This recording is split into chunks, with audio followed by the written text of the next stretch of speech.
Welcome to SPSS, PSY 3840. I'm Professor Coolidge.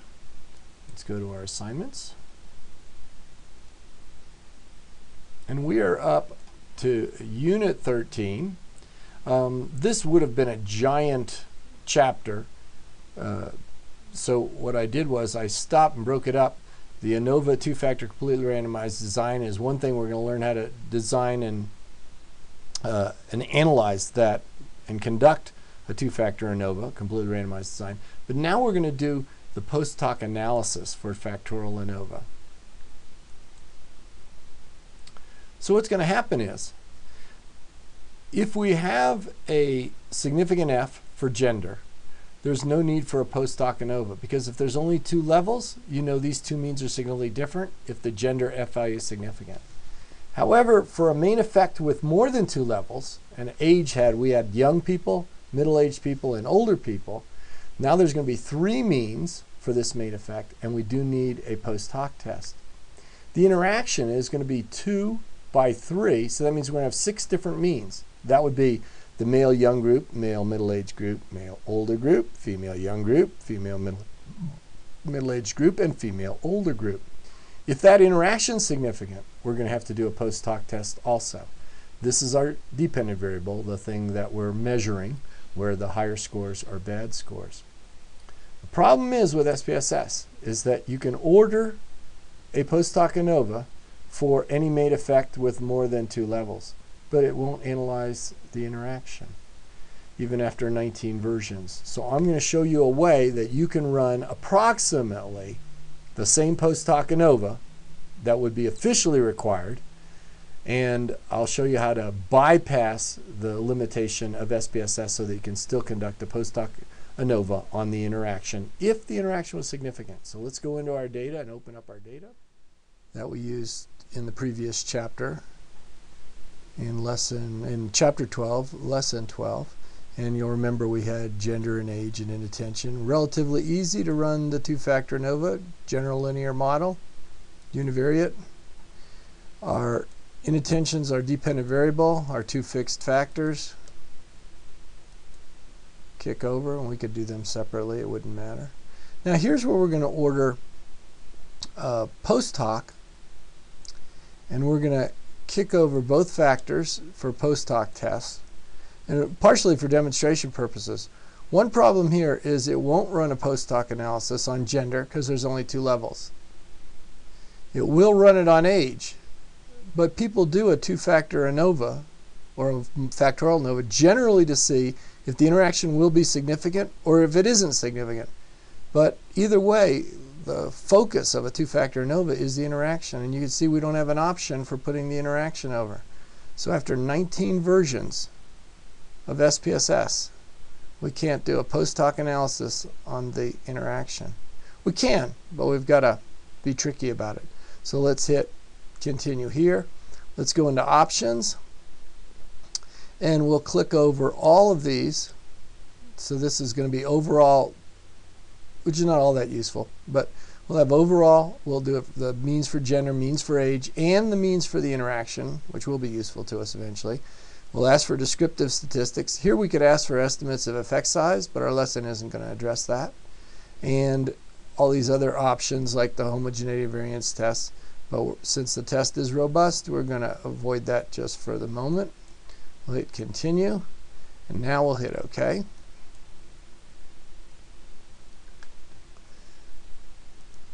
And here's our first warning. Post-hoc tests are not performed gender because there are fewer than 3 groups. Now remember, since our ANOVA was significant, then if there are only 2 levels, and here's our 2 levels for gender, the male inattention mean is significantly greater than the female inattention mean because our ANOVA, the main effect F value, was significant. So there is no need for a post-hoc analysis.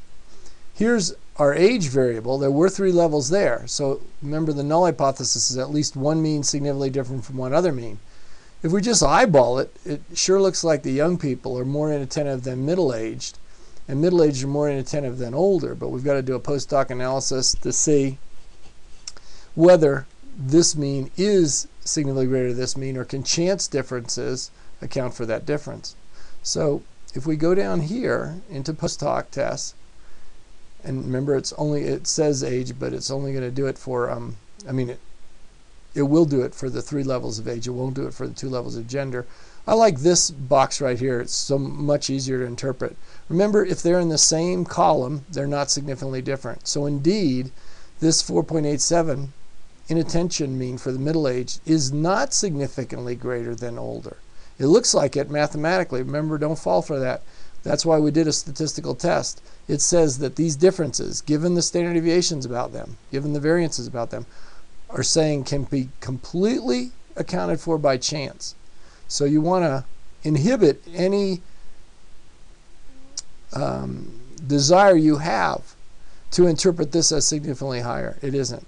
However, both are significantly lower than the inattention mean here for the young. And so the young group was significantly higher than the other 2 groups, which were not significantly different from each other. So you get the most inattention with young people, and then a flattening of inattention through middle and older age.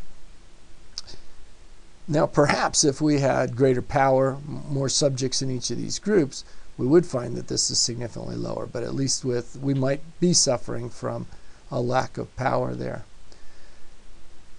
Okay, so how are we going to do a post-analysis on our interaction? This is how I've learned to defeat SPSS on this one. We're going to have to create a new variable, and we'll call it group variable. Go back into data. And on our group variable, actually, you know what? Let's go back into variable view and let's get rid of this because it's going to give us unwanted information. We've got a grouping variable where we're going to go 1 through 6, so we only need a width of 1. We don't need any decimals. So go back here. And what we're going to do is all males who are young are going group 1. Males who are middle-aged go in group 2. Group 3, males, older group. Females, the younger group, is going to be group 4. So let's do that. So what we have to do is go up here and enter group 1. 1, 1, 1, 1, 1.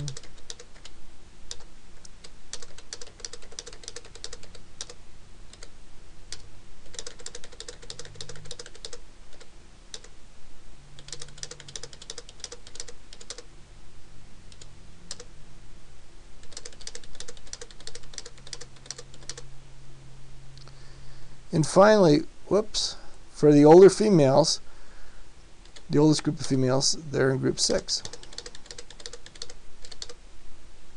Okay. Now we can go back into variable view. We are in data view, variable view. We're all set here. Okay, back to data view. And we can go to analyze. And actually now we can do this. If we just go to compare means and go to a one-way ANOVA, we'll conduct a one-way ANOVA. Inattention will be our dependent variable. Our group will be our factor here. Our post hoc analysis, as the book recommends, Tukey's test, nice combination of being conservative yet liberal enough to find significant differences. So it stood the test of time as one of the most preferred post hoc tests. Hit continue. We hit OK.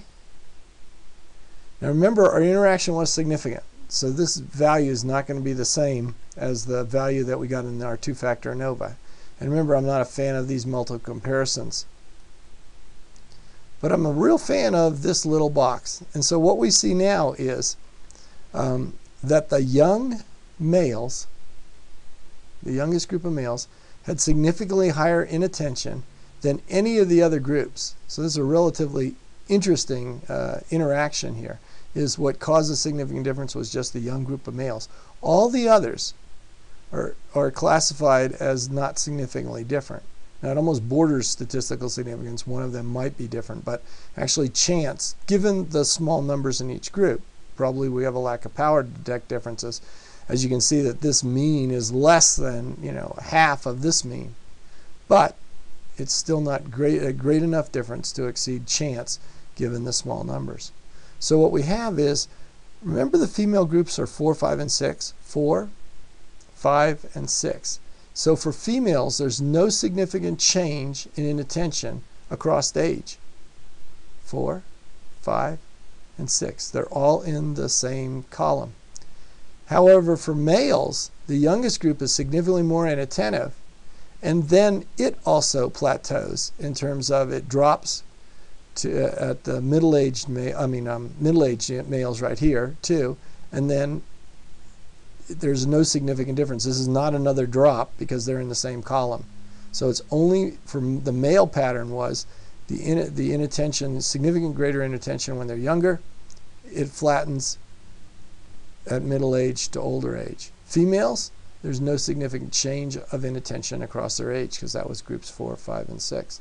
And that's how we can run.